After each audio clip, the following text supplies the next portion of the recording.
कैसे कुछ बच्चे होते हैं ना जो कि एसएसटी जैसे सब्जेक्ट में भी यार लास्ट में पढ़ते हैं और एकदम फोड़ देते हैं यार, 100 आउट ऑफ 100 भी फोड़ देते हैं। मतलब यार मैं तुम्हें आज ऐसी चीज़ें बताने वाला हूँ ना। एसएसटी यार मुझे पर्सनली बहुत डर लगता था एसएसटी सब्जेक्ट से। 4 तो किताबें होती है भाई, मतलब फिर भी यार मैं तुम्हें इतने सारे बच्चे के बारे में बताता हूँ। अपना कनिष्क जो बच्चा था ओवरऑल 98.2% पर एसएसटी में 100 आउट ऑफ 100। और ये एक ही बच्चा नहीं था ऐसा यार, पता है देखो, कनिष्क एसएसटी में 100 में से 100, कृतार्थ 100 में से 100, देव दिव्य 100 में से 100। सर चारों लड़के ही हैं।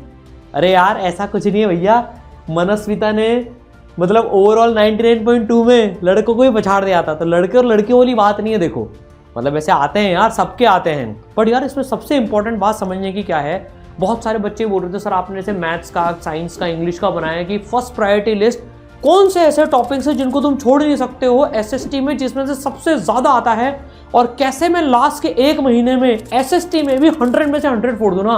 आज सिर्फ वो बात होने वाली है। लेकिन उससे पहले यार एसएसटी के मैं चारों किताबों के तुम्हें सारे इंपॉर्टेंट सब टॉपिक्स बताने वाला हूं यार। इसके लिए पता है यार, मैं तो देखो यार एसएसटी पढ़ाना जानता नहीं हूं, मैं तो ओपनली बोल रहा हूं यार, है ना भाई। मैथ्स फिजिक्स तो समझ में आई थी, एसएसटी तो बहुत टाइम हो गया। तो यार एसएसटी की जो एक्सपर्ट टीचर्स हैं उनकी मदद से पूरा कंटेंट मैंने बनाया है तुम लोगों की डिमांड पर कि सर एसएसटी बता दूं। और मैं समझ सकता हूं यार, काश हमको भी कोई उस टाइम बता देता तो यार मेरे भी एसएसटी में और शायद बेटर नंबर आते।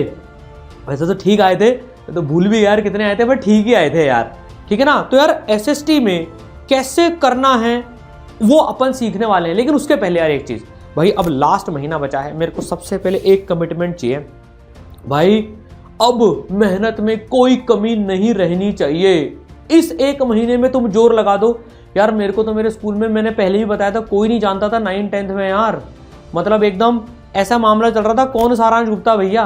लेकिन लास्ट के 1 महीने में मेरे को यार इतनी ईगो पे बात ले ली ना कि भाई प्रूव करके दिखाना है। ऐसे कैसे किसी ने बोल दिया कौन सारांश गुप्ता, भाई साहब तो तुम भी ईगो पे लो अपनी इस बात को, लेना चाहिए ईगो पे। दिखाऊंगा करके, उन सारे लोगों को करके दिखाऊंगा जिन्होंने मेरे को कभी ऐसे ही कुछ नहीं समझा, मेरे को हमेशा नकारा है, उनको मैं करके दिखाऊंगा। उसके लिए यार अब मुझे तुम्हारा 2.0 ऑन नहीं चाहिए। अभी तक तो मैंने यार क्या बोला था, 2.0 ऑन कर लो, तुम्हारा 2 वर्जन नहीं।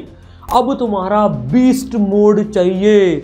बीस्ट मोड मतलब समझते हो ना, ये सारे 2, 3, 4, 5 सबको पछाड़ता है।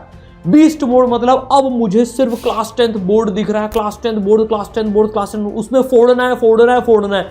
तो कमेंट में अभी इससे अपना आगाज कर दो। बोर्ड वालों को आवाज आ जानी चाहिए भैया इस बच्चे ने अपना बीस्ट मोड ऑन कर लिया है। सब कमेंट में मेरे को लिख के प्रॉमिस करो बीस्ट मोड ऑन। बस अब पढ़ना है, सोना है, पढ़ना है, सोना है, खाते टाइम भी पढ़ रहे हैं, है ना। मतलब अब जितनी तुम में शक्ति है ना सब लगा दो। तुमने प्रॉमिस किया है बीस्ट मोड ऑन। अब दुनिया तुम्हारा बीस्ट मोड देखने वाली है। ये कमेंट में करके अपनी पक्की कर लो बात। देखो अब अपन आते हैं यार भाई, यार देखो एसएसटी में जनरली जो मैंने एक्सपर्ट से बात करी कि यार पता है इसमें भी है ना बच्चे चारों किताबों में पता नहीं कहाँ कहाँ उलझते रहते हैं। देखो तुम्हें पूरा कर सको तो पूरा करना ही है, 1 बार नहीं, 2 बार नहीं, 3 बार करो भाई। एनसीईआरटी सबसे इंपॉर्टेंट होती है इसमें, लेकिन उसमें भी 4 किताबें यार, क्योंकि इसमें 4 किताबों का मैनेज करना सबसे मुश्किल काम होता है। शायद इसमें सबसे ज्यादा सिलेबस है बाकी सब्जेक्ट्स के कंपैरिजन में। भाई सब में 1-1, 2-2 किताबें होती है यार, इसमें 4 किताबें हैं भाई साहब, तो यार फर्क पड़ता है उसका, ठीक है ना। और इसमें याद करने का कंपोनेंट भी कुछ ज्यादा रहता है, समझने का भी रहता है। तो क्या इंपॉर्टेंट है ना वो अपन देखने वाले। कॉपी पेन लेके बैठना, टाइम पास करने के लिए वीडियो नहीं है ये,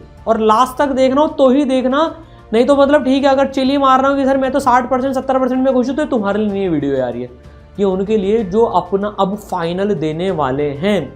ये टॉपिक्स तो कर ही लेना, मैं ऐसे बोल रहा हूँ, मतलब ऐसे नहीं बोल रहा हूँ कि बाकी छोड़ देना यार। इसमें जिनमें से बोर्ड के जो फेवरेट है ना वो लिस्ट अपन देखने वाले हैं, है ना। तो कॉपी पेन पे नोट करते जाना।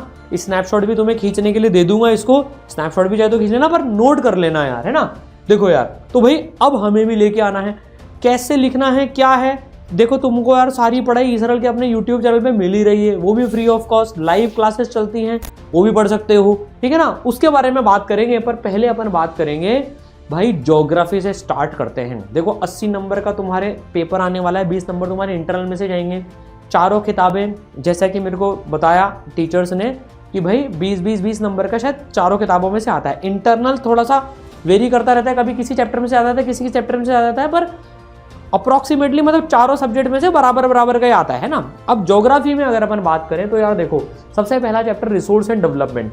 अब इसमें 3 चीजें सबसे इंपॉर्टेंट बताई, इनको तो तुम छोड़ना ही मत। Resource planning, then sustainable development and then agenda 21। Agenda 21 मैंने पूछा था मैम से, मैम एजेंडा 21 क्या है, तो उन्होंने बताया मेरे को, सर इसमें पता है क्या आता है, इसकी डेफिनेशन आ जाती है ना, और सारे देशों को 21 पॉइंट जो दिए थे वहाँ पर सस्टेनेबिलिटी के लिए वो फॉलो कर रहे हैं, तो इसकी डेफिनेशन जरूर से याद कर लेना। एजेंडा 21 की क्या डेफिनेशन थी, डेट्स वगैरह, ये कब हुआ है ना, वो याद कर लेना, कब हुई ये कॉन्फ्रेंस वगैरह जो भी हुई थी ना, सब ये याद कर लेना इसके बारे में। Then soil as a resource, type of soil and soil erosion and conservation, ये पहले चैप्टर के इंपॉर्टेंट पार्ट्स हैं जिनमें से सबसे ज्यादा पूछा जाता है। Then forest and wild life resources, अगर अपन देखें तो conservation of forest and wild life in India, types and distribution of forest, community and conservation. देखो यार, अब बाद में उसमें अभी आते हैं एक सेकंड में। अब वाटर रिसोर्सेज, ये भी इंपॉर्टेंट पार्ट है यार, ये इंपॉर्टेंट चैप्टर है। Multipurpose river valley projects, pros and cons इसके, ये इंपॉर्टेंट है, इसको कर लेना। Water management and conservation techniques, rain water harvesting particularly, इसको तो फोकस में लेके आ जाना। देन एग्रीकल्चर की बात करें, types of farming, subsistence and commercial farming, major crops in India, वैसे तो बहुत सारी क्रॉप्स हैं, rice, wheat, tea, coffee, cotton, jute, ये तो अच्छे से कर लेना। इनमें कई बार 3 या 5 नंबर का सवाल आता है कि डिफरेंस बताओ, ये किसी जोग्राफिकल कंडीशंस में उगती हैं, ये सवाल भी आ जाते हैं, तो इनको ढंग से करना। 3 नंबर का सवाल है तो उसके हिसाब से लिखना, 5 नंबर का सवाल है तो उसके हिसाब से लिखना। हाँ यार, अब मैप वर्क की बात कर लेते हैं। 5 नंबर का तुम्हारा शायद मैप वर्क आता ही है, 3 ज्योग्राफी में से 2 हिस्ट्री में से, तो यार मैप में बड़े आसानी से नंबर आ रहे थे। तो इसमें यार देखो, major state producers of crops जो है ना, ये तुम्हें मैप में मार्क करने का आ सकता है, इसको ढंग से कर लेना है यार, है ना, ये इजी नंबर है, सबको कमाने पूरे के पूरे इसमें से, है ना। फिर अपन बात करते हैं चैप्टर नंबर 5 की, mineral and energy resources, types and distribution of minerals in India.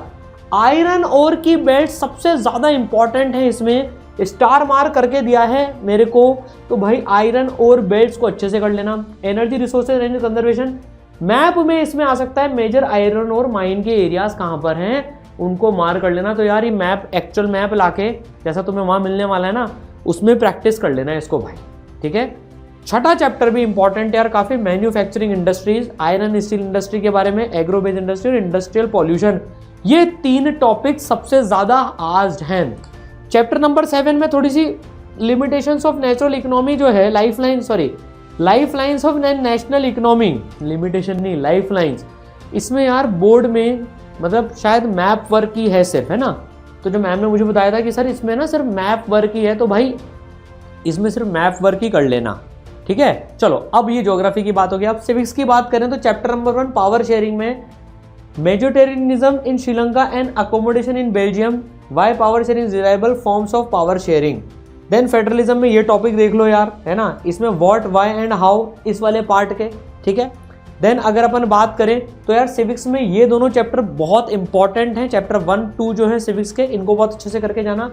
Chapter 3 जो है, इसमें 5 पॉइंट्स ईच, भाई caste in politics and politics in caste, इसमें 5 पॉइंट हर एक के याद करके जाना अच्छे से।